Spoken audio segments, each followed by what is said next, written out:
श्री गणेशाय नमः। श्री निर्जला एकादशी व्रत कथा। महाभारत काल में पांडु पुत्र भीम ने एक बार व्यास जी से कहा कि भगवान, युधिष्ठिर, अर्जुन, नकुल, सहदेव, माता कुंती और द्रौपदी सभी एकादशी के दिन उपवास करते हैं और वो मुझसे भी इस व्रत को करने के लिए कहते हैं।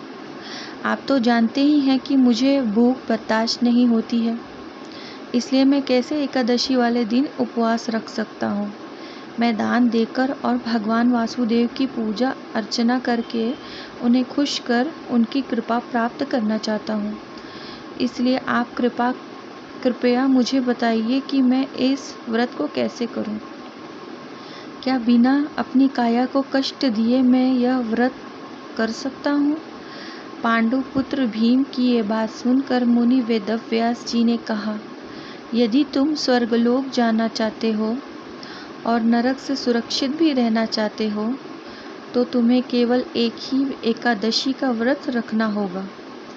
इतना सुनते ही भीम ने बोला कि सिर्फ एक समय का भोजन करके तो मैं नहीं रह पाऊंगा।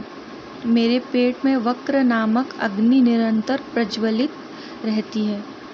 कम भोजन करने पर भी मेरी भूख शांत नहीं होती है। इसलिए हे ऋषिवर, आप कृपा करके मुझे ऐसा व्रत बताइए कि जिससे करने से ही मेरा कल्याण हो जाए। ये सुन व्यास जी ने कहा कि ज्येष्ठ पक्ष की शुक्ल एकादशी को निर्जला व्रत किया करो। स्नान आचमन को छोड़कर पानी का ग्रहण नहीं करना। आहार लेने से व्रत खंडित हो जाता है, इसलिए तुम आहार भी मत खाना। तुम जीवन पर्यंत इस व्रत का पालन करो। इससे तुम्हारे पूर्व जन्म में किए गए एकादशियों के वाले दिन खाए गए अन्न के कारण मिलने वाले पाप नष्ट हो जाएंगे।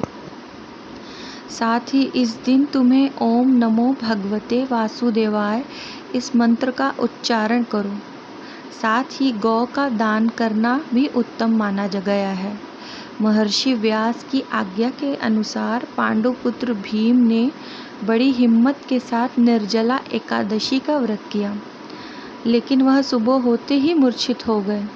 तब उनके चारों भाइयों ने उन्हें गंगाजल तुलसी का चरणामृत पिलाकर मूर्छा से बाहर निकाला। कहते हैं तभी भीम पाप मुक्त हो गए। ओम भगवते वासुदेवाय। ओम लक्ष्मी नारायणाय नमः।